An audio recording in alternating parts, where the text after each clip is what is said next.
No es lo mismo llamar al diablo que verlo venir. Y hoy la degradación llegó, ¿y ahora qué?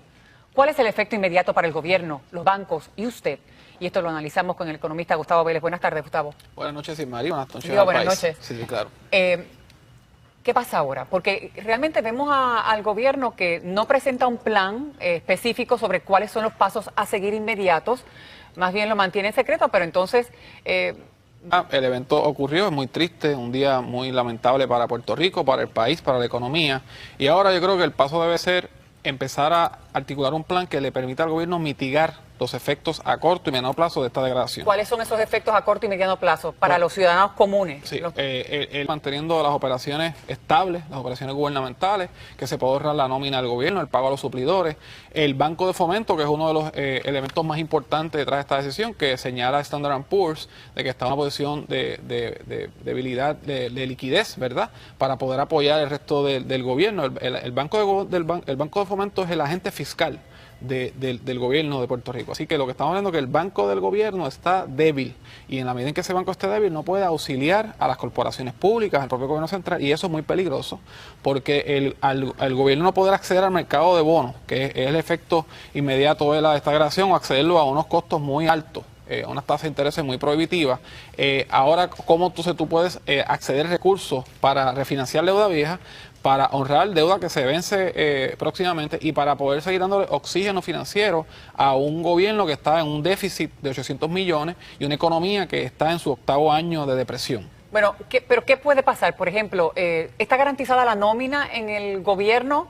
¿No va a haber despidos, como dice la secretaria de Hacienda, que eso no está en lo que están considerando en estos momentos? ¿No va a haber aumento en el IVU? Entonces, ¿cómo vamos a solucionar el problema? Yo no creo que ninguna de esas cosas se pueden garantizar ahora mismo. O sea, ahora el gobierno tiene que decidir cómo va a mantener esa liquidez. Por ejemplo, si no pueden tener nuevos recursos para poder honrar estas deudas que se vencen o refinanciar deuda, ¿verdad?, que va a vencer en estos próximos meses, van a tener que hacer varias cosas. Número uno, bajar el gasto. Posiblemente haya que revisar el tema de la nómina.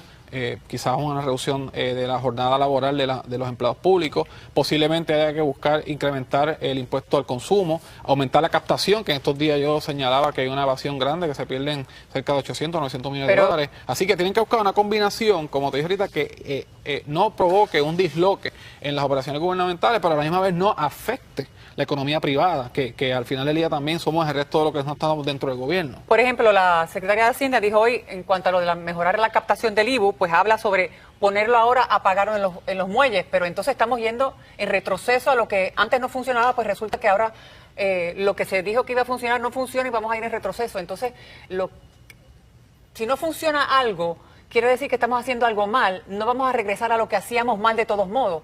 Así que no estamos viendo ningún cambio que no sea regresar al pasado. Sí, yo creo que no podemos estar en una posición de improvisación. O sea, no podemos empezar ahora a dar palos hacia. Yo sé que están bajo una situación de mucha presión.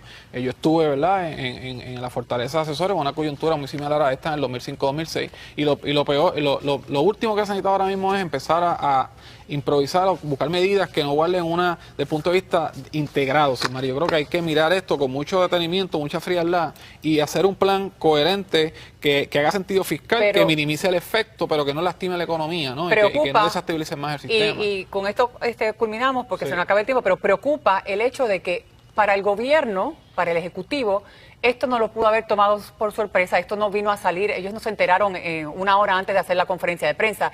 Ellos tienen que haber sabido que esto venía. Y el hecho de que en la conferencia de prensa no se hubiese presentado unas medidas específicas, concretas, de lo que ya ellos sabían que iba a pasar, pues nuevamente vamos a la pregunta, ¿se está improvisando? Yo creo que ellos estaban esperando una decisión más favorable a ellos, que no hubiera la degradación. Y yo creo que ahora, ya con el efecto ya que ocurrió, van a tratar de articular ese plan. Quizás tienen algunas... Bueno, un plan que, como te dije, un plan que nadie sabe. El plan que permita mitigar esto. O sea, yo creo que tienen que mirar tienen que mirar el panorama completo. O sea, tienen que mirar, y yo creo que un planteamiento que han hecho es reenfocar ahora sin Marí, que es lo que no se ha hecho, la reactivación de la economía. O sea, yo creo que por otro lado... Pero no hay un plan no sabemos cómo vamos a enfocar nuestra economía para reactivarla, porque todavía tampoco se ha diseñado un plan en esa línea. Porque han operado en estos últimos... Apagando fuego. El gobierno anterior y han estado bajo una presión de estrictamente la parte fiscal. Ahora se quitan ese peso de la degradación, tienen que atender el tema fiscal para evitar que el gobierno colapse, pero reactivar la economía y más importante que las fuerzas políticas que veo ahí, la retórica clásica, que deje de ser retórica y los dos partidos principales se sienten en una mesa y convoquen a Puerto Rico a un diálogo. ¿Se repetirá la historia del 2006 o hay liquidez? Llegó el día más oscuro que este país quería que no ocurriera y ocurrió. ¿Va a haber un cierre de gobierno? Bueno, si no se ponen de acuerdo y buscan una medida contundente, todos los escenarios son posibles. Y es muy triste que tengamos lo que estamos viviendo hoy en Puerto Rico. El país pudo haber evitado esta crisis. Así que pónganse en una mesa a dialogar, convoquen al sector privado, a los sindicatos, porque Puerto Rico no merece ser chatarra. Gracias por estar con nosotros, Gustavo. Gracias, María. Buenas tardes y ahora continuamos con...